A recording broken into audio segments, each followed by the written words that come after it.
네, 여러분 이제 소득세법 해보겠습니다. 법소부는 각각 12문제씩 나옵니다. 국기, 국징은 7문제씩 나오고요. 자, 소득세법 총칙부터 시작해 보도록 하겠습니다. 186번입니다. 납세 의무에 관한 설명 중 옳지 않은 것은 1번 비거주자가 거주자 또는 내국법인의 국외사업장에서 근무함으로써 발생한 소득은 납세 의무가 없다라는 거고, 이거 일단 맞는 표현입니다. 자, 비거주자는 국내 원천 소득에 대해서만 제한적으로 납세 의무를 집니다. 그러므로 국외사업장에서 근무하고 받은 소득에 대해서는 국내 소득세 납세 의무가 없는 거죠. 2번 신탁재산에 기속되는 소득은 그 신탁의 수익자에게 기속되는 것으로 본다. 맞습니다. 자, 신탁재산 관련해서 짧게만 보시면은 신탁 정의. 여러분 이걸 길게 다 볼 건 아니고요. 자, 신탁. 우리가 부탁을 받아가지고 그 재산을 운용해서 수익을 내주고 누구한테 수익이 난 거를 주겠다라고 처음에 계약이 되어 있는 거예요. 그러니까 뭐다? 일단 수탁자는 법률상 소유자이긴 하지만 그 위탁을 받아서 운영한 그 자산에 대해서 수익을 본인이 갖는 건 아니고요. 뭐다? 신탁재산에 대해서 귀속되는 소득은 계약서상에 처음에 누구를 수익자로 할지 정해놓는다고요. 요렇게 그 사람한테 수익자에게 그 이익이 귀속되는 걸로 봅니다. 그래서 이 문제 포인트는 신탁계약상 수익자에게 수익이 귀속되는 걸 본다. 요게 맞는 표현이라고. 만약 여기가 신탁재산에 귀속되는 소득은 그 신탁의 수탁자에게 귀속되는 것을 본다. 이러면 틀린 게 되는 거예요. 됐죠? 납세 의무자가 사망한 경우 피상속인, 여러분 요거 외워야 된다고 했죠. 외우는 거 이제 팁 아닌 팁으로서 헷갈리지 말라고. 우리가 보통 이제 피상속인이라고 하면 상속이라는 행위를 당했다라고 해서 돌아가신 분을 피상속인이라고 합니다. 그죠? 상속을 받는 사람을 상속인이라고 하고. 근데 이게 헷갈리니까 좀 헷갈리지 말라고 팁으로 말씀드리자면 이게 이제 피를 흘리면서 돌아가셨다 이러면은 안 헷갈리겠죠. 그러니까 웃자고 하는 건 아니고 어떻게든 이제 외우려고 하는 거죠. 피상속인이 돌아가신 분이다. 상속인이 상속을 받은 사람이다. 이렇게. 피상속인과 상속인의 소득을 구분하여 세액을 계산해야 되고요. 상속인은 상속으로 얻은 재산을 한도로 피상속인, 돌아가신 아버지, 돌아가신 피상속인의 소득 금액에 대한 소득세 납세 의무를 진다. 맞는 표현입니다. 각각 계산은 소득을 구분해서 하고요. 세액을 계산하고 합쳐서 합산해서 계산하진 않아요. 그러면 안 되죠. 아버지가 돌아가셨는데 그 아버지가 살아 계실 때 얻은 소득을 아들 거에 그냥 합쳐가지고 하면 누진세가 계산되잖아. 그렇게 하는 게 아니라 아버지 거를 따로 계산해. 아들 것도 따로 계산해. 하지만 아들은 책임을 진다. 어떤 범위 안에서 상속으로 받은 재산을 한도로 해서 돌아가신 아버지의 세금에 대해서 소득세를 납부할 의무를 진다. 이렇게 외우시면 됩니다. 5번 거주자는 소득세법에 규정하는 모든 소득에 납세 의무를 진다. 다만 단기 외국인 거주자의 경우에는 특례로서 국외에서 발생한 소득의 경우 국내에서 지급되거나 국내로 송금된 소득에 대하면 과세한다. 5번 맞다고 했죠. 이게 외국의 우수한 어떤 인력을 유치하기 위해서 183일 있었다고 해서 모든 소득에 대해서 우리나라에서 과세한다고 하면 안 오려고 하기 때문에 단기 외국인 거주자 특례가 있습니다. 그죠? 이 특례는 많은 외국 인재를 유치하기 위해서 이 단기 외국인 거주자에 해당한다면 국외에서 발생한 소득의 경우 그 소득이 국내에서 지급되거나 국내로 송금된 경우에만 과세한다. 즉 국외에서 발생한 소득이 있는데 그게 국외에서 지급된 경우에는 과세하지 않겠다라는 전제예요. 거주자라고 하더라도 원래 거주자는 거주자로 판단이 되면 모든 소득에 대해서 우리나라에서 과세하잖아. 하지만 이 경우에는 우리나라에서 지급된 거 아니면 과세하지 않겠다라는 거야. 자, 뒤쪽에 한번 읽어보시고요. 사업소득이 발생하는 사업을 공동으로 경영하고 그 손익을 분배하는 공동사업의 경우는 공동사업장을 이익을 거주자로 보아 해당 공동사업장이 납세 의무를 진다. 이렇게 정의하면 안 되고 우리 공동사업에 관해서는 자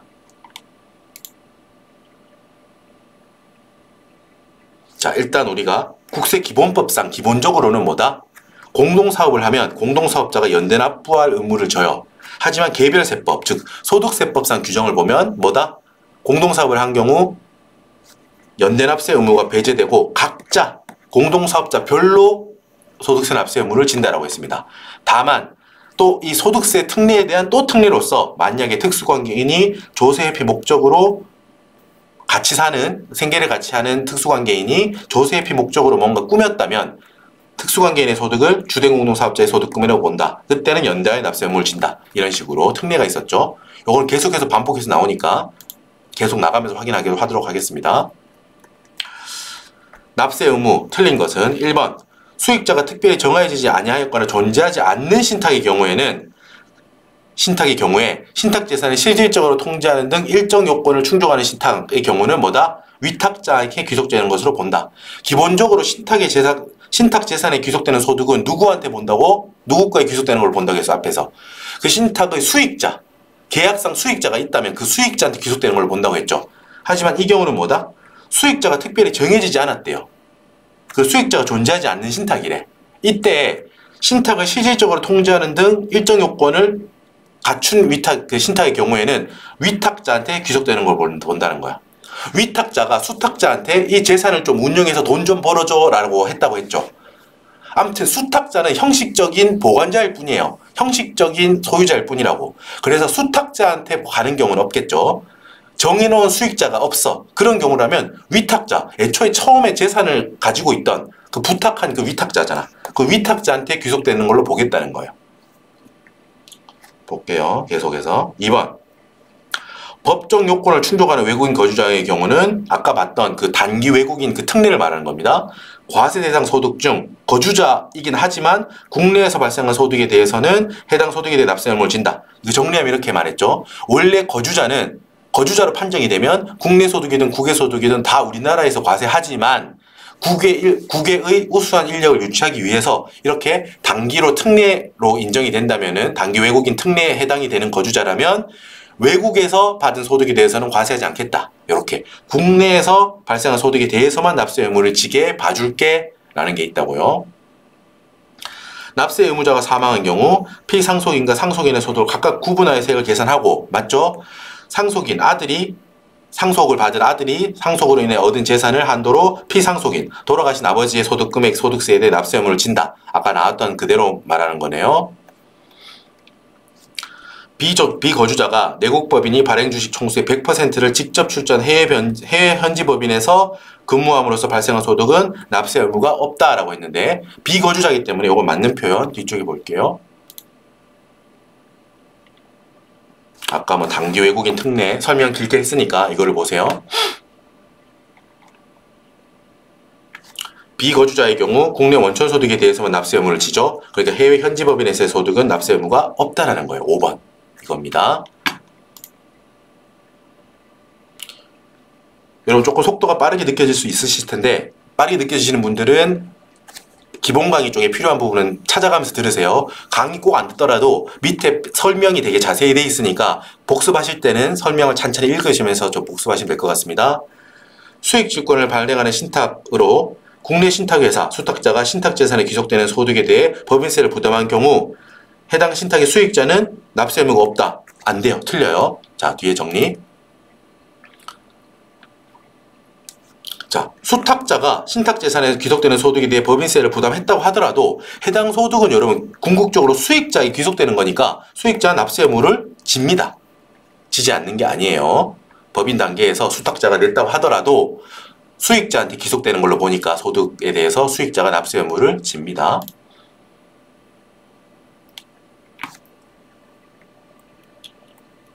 옳지 않은 것은 1번 국세기본법상 법인으로 보는 단체, 외의 법인 아닌 단체라고 하면 결국 소득세를 적용하는 경우를 말하는 거겠죠.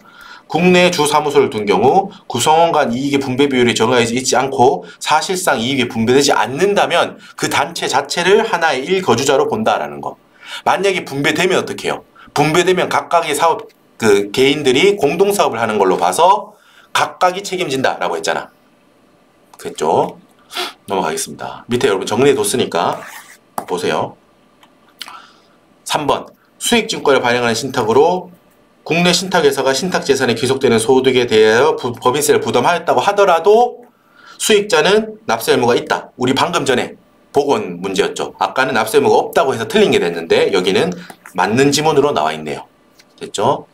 납세 의무자가 사망한 경우 피상속인과 상속인의 소득을 구분하여 세액을 계산하고 맞고 상속인 이 상속으로 인하여 얻은 재산을 한도로 하여 피상속인 돌아가신 분의 소득세를 납부할 의무를 진다. 맞죠? 5번 국외에서 근무하는 공무원이나 내국법인의 국외사업장에 파견된 임원 직원은 외국에 있다고 하더라도 우리나라에서 거주하는 걸로 본다. 거주자로 본다라는 거야. 됐죠? 2번 비거주자의 소득세 납세지는 국내 사업장의 소재지로 한다. 다만 국내 사업장이 둘 이상 있는 경우는 주된 사업장의 소재지로 하고 국내 사업장이 없다면 비거주자의 거류지 또는 체류지로 한다. 그럴싸하지만 틀린 겁니다. 볼게요. 납세지는 거주자는 주소지로 하고 비거주자는 국내 사업장 소재지로 하고 둘 이상인 경우는 주된 사업장이 소재지로 하는 거 맞아. 하지만 국내 사업장이 없는 경우 어떻게 한다? 국내 원천소득이 발생하는 장소를 납세지로 한다고요. 됐죠? 그래서 2번이 틀린 게 되는 겁니다. 앞쪽은 맞아. 근데 여기 국내 사업장이 없는 경우 거류지 또는 체류지로 하는 게 아닙니다. 국내 원천소득이 발생하는 여기 장소로 한다라는 점.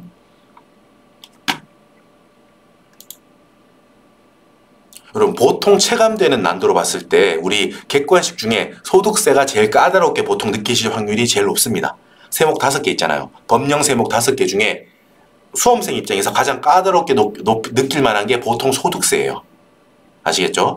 물론 못 풀 정도다 이런 건 아니지만 조금 노력이 많이 필요한 게 소득세이기 때문에 순서상 뒤에 배치한 거예요. 아시겠죠? 일단 공부의 효율이 가장 좋은 게 앞쪽에 있는 거예요. 법인세, 부가세, 국세징수법부터 하시고 소득세를 하시고요. 그리고 국세기본법은 그렇게 어렵고 그러진 않습니다. 그냥 절차고 좀 추상적이기 때문에 뒤로 갔을 뿐이고 개인적으로 생각했을 때는 소득세가 여러분들이 좀 까다롭게 느낄 수 있습니다. 법령을 보실 때. 자, 1번 주민등록이 직권 말소된 자로서 실제 주소지가 확인되지 않는다면 언제? 말소 당시의 주소지로 한다. 납세지를. 맞습니다. 2번 중요하죠. 사업소득이 있는 거주자가 사업연도 중에 폐업을 했대요. 이때 과세기간은 1월 1일부터 폐업일이 아니라고 했습니다. 아셨죠? 폐업일이 아니고 폐업일과 관계없이 1월 1일부터 12월 31일까지예요. 됐죠? 하지만 비교해야 될 게 뭡니까? 요거. 폐업을 했다고 해도 12월 31일까지. 이게 중요하고요. 사망했다면 사망일까지. 출국했다면 출국한 날까지예요. 출국일의 전일까지가 아니에요. 5번 보세요. 사망한 경우라면 1일 1월부터 사망한 날까지고요. 출국한 경우 출국일 전일까지가 아니고 출국일까지예요. 됐죠? 그래서 5번이 정답인 겁니다. 납세 의무자의 상황으로 봤을 때 납세지를 지방청장이 직권으로 지정할 수 있다. 맞습니다. 국내 주소가 없는 공무원인 경우는 그 소속 기관의 소재지를 납세지를 할 수 있다. 이것도 맞는 표현.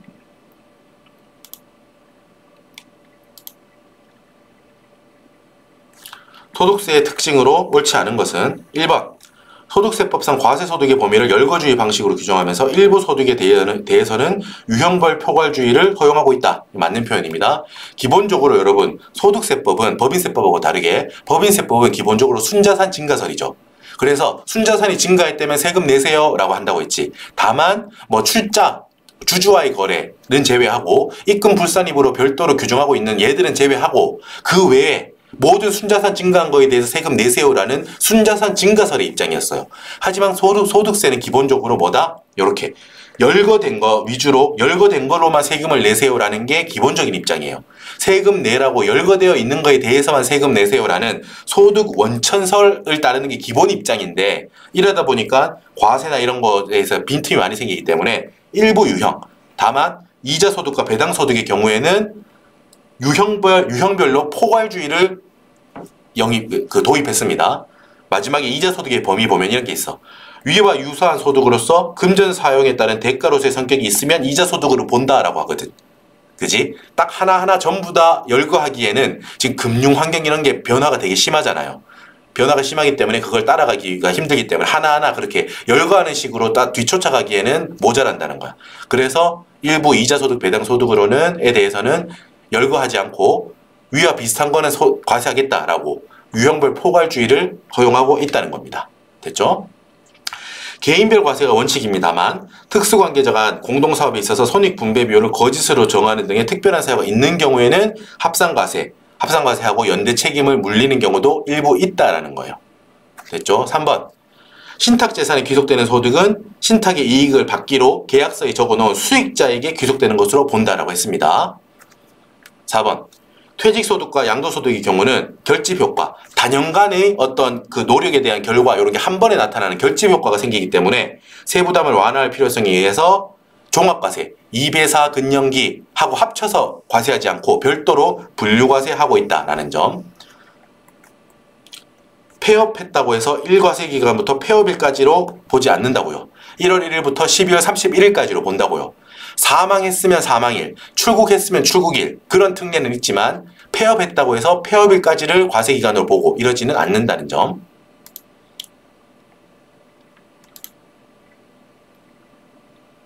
자, 설명 뒤에 되어 있으니까 하나씩 보시고요. 자, 법인으로 보는 단체, 외의 법인 안에 단체니까 소득세를 적용하는 경우의 단체를 말하는 겁니다. 그죠? 1번 국내 소득이 발생하는 장소가 있는 경우 거주자로, 국내 소득이 발생하는 장소가 없는 경우에는 비거주자로 본다라고 했는데 아닙니다. 1번 국내 주사무소 또는 사업의 실질적 관리 장소를 둔 경우에는 거주자로 보고 그 밖의 경우에는 비거주자로 본다라는 거. 그러니까 1번이 틀린 게 되겠죠. 2번 구성원 간 이익의 분배 방법이나 분배 비율이 정해져 있는 경우에는 각자 구성원들이 이 사업을 공동사업하는 것으로 봐서 분배받은 구성원이 각자 납세 의무를 진다라고 했어요. 만약에 분배 방법이 없거나 분배를 하지 않는다면 그 단체 자체를 하나의 거주자로 본다고 했고요. 됐죠? 자, 법인으로 보는 단체 외에 법인 아닌 단체가 1거주자로 분류되는 경우, 이게 방금 말했던 거죠. 분배를 하지 않는다는 거예요, 이익을. 그런데 이익이 분여됐다면 뭐다? 단체 구성원이 진다라는 말입니다, 이게. 자, 까다롭죠? 자, 맞습니다. 아무튼 공동사업을 영위한 것으로 보는 경우는 뭐다? 각 구성원이 납세 의무를 지게 되는 거야. 연대 납세 의무를 지는 건 아니라고요. 각자 이익 분배받은 거에 대해서 각자 책임지는 거라고요. 됐죠? 근데 분배 비율이 정하여 있지 않아요. 그런데 구성원한테 배분을 했다는 거야. 그럼 이게 혼재된다고요. 분배 안 하기로 했으면 어때요? 그 단체를 1거주자로 보고 분배하기로 했으면 각 구성원이 책임을 지는 거잖아. 그런데 이때는 어떻게 해야 돼? 분배 비율이 정해지지 않았는데 실제로 분배를 했대. 그러면 뭐다? 해당 구성원, 분배된 걸로 봐서 구성원이 납세 의무를 지는 게 맞겠죠. 됐죠? 이렇게 정리하십시다. 정리하고 넘어가시죠.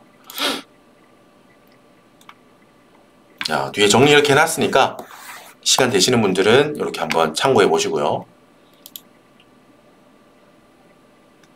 자, 거주자의 소득 구분에 대한 설명으로 옳지 않은 것은 저작자 외의 자가 저작권의 양도 또는 사용의 대가로 받는 거는 뭐다? 기타 소득입니다. 저작자 스스로가 받으면 사업소득이고, 그렇죠? 2번 연예인 및 직업운동 선수가 전속계약금을 받았다. 그거는 기타 소득이 아니라 사업소득입니다. 됐죠? 3번 직무발명보상금은 500만원까지는 비과세고 500만원 초과 분에 대해서는 근로소득으로 과세합니다. 재직 중에 받는다면, 재직 후에 받는다면 기타소득이고요. 4번 어업권, 대여하고 받는 금품은 기타소득에 해당합니다. 맞습니다. 5번 퇴직 전에 받은 주식 매수 선택권, 스탁옵션을 퇴직 후에 행사하면 기타소득이에요. 근로기간 중에 행사하면 근로소득이고요. 퇴직 후에 행사하면 기타소득이기 때문에 5번이 틀린 게 됩니다. 넘어갈게요. 자, 금용 아니고 금융소득. 금융소득이죠. 자, 종합과세에 대한 설명으로 옳지 않은 것은 1번 국내에서 지급을 대리하는 자가 원천징수를 했대. 국외금융소득이긴 하지만 원천징수가 되었다면 무조건 종합과세가 아니고 원천징수가 됐으니까 어때? 2천만 원을 초과해서 그 경우에만 종합과세 된다는 것이. 맞아요. 국외금융소득이라고 무조건 종합과세 되는 거 아니라는 거예요. 원천징수가 됐다면 조건부 종합과세를 적용한다라는 겁니다.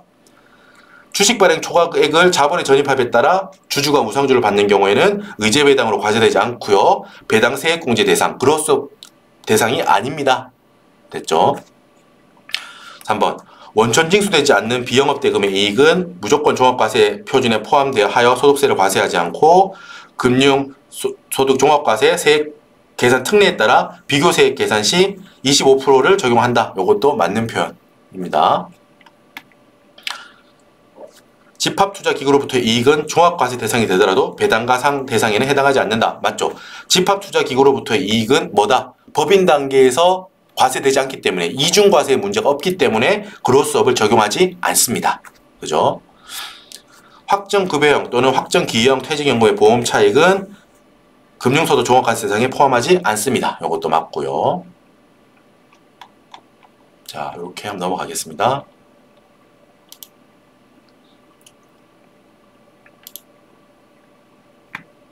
금융소득의 수입 시기. 틀린 것은 잉여금 처분에 의한 배당은 해당 법인의 잉여금 처분 결의일. 맞습니다. 김영식 채권은 약정에 의한 지급일. 맞아요. 출자 공동사업자의 배당은 과세기간 종료일. 통지예금의 이자는 실제 인출일. 자, 요게 시험에 자주 나오죠. 해산으로 인한 의제 배당은 해산 결의일이 아니고 잔여재산가의 확정일입니다. 해산 등기일도 아니에요. 해산 등기일로 많이 오해할 수 있어. 해산 등기일 아니고 잔여재산가의 확정일이라는 점 잘 체크해 두시고요.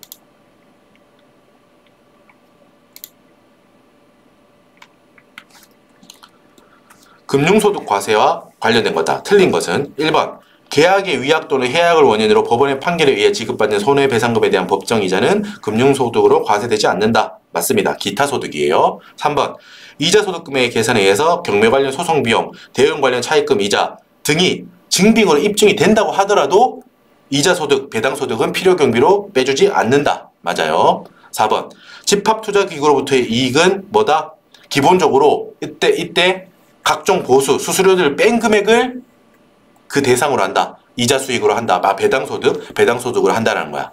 필요경비를 빼주지는 않지만 애초에 배당소득 총수익 금액을 잡을 때 이런 잔여, 보수, 수수료 등을 뺀 금액을 총수익 금액으로 잡는다. 이 말입니다. 배당소득으로서.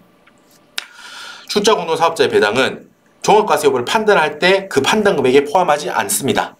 됐죠? 출자공동사업자의 배당은 형식은 배당이지만 실질은 사업소득으로 보기 때문입니다. 확정급여 퇴직연금 제도의 보험 차익은 이자소득에 포함되며 2천만 원을 초과하는 경우에는 종합과세 대상이 된다. 틀렸어요. 2번 어디가 틀렸는지 보시죠.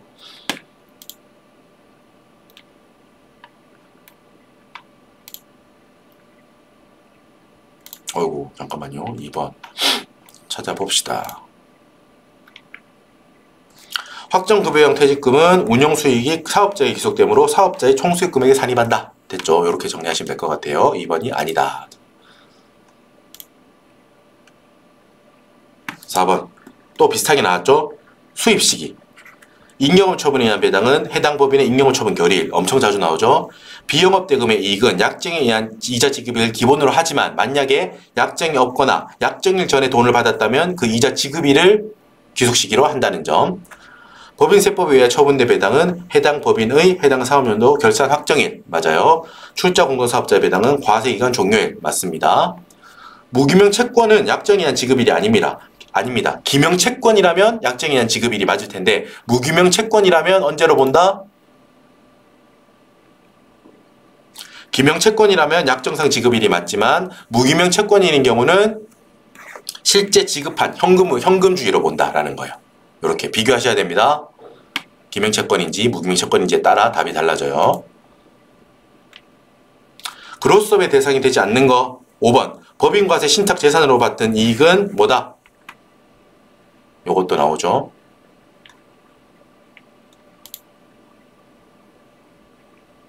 법인과세 신탁 재산으로 받는 배당금은 그로스업 대상이 아니라는 거. 여기도 확인하실 수 있죠. 이중과세 문제가 없다는 거야. 자, 그로스업을 적용받으려면은 내국 법인으로부터 받아야 되고요. 법인세가 법인 단계에서 과세되었어야 하고요. 그리고 마지막으로 배당소득이 종합과세 돼야 돼.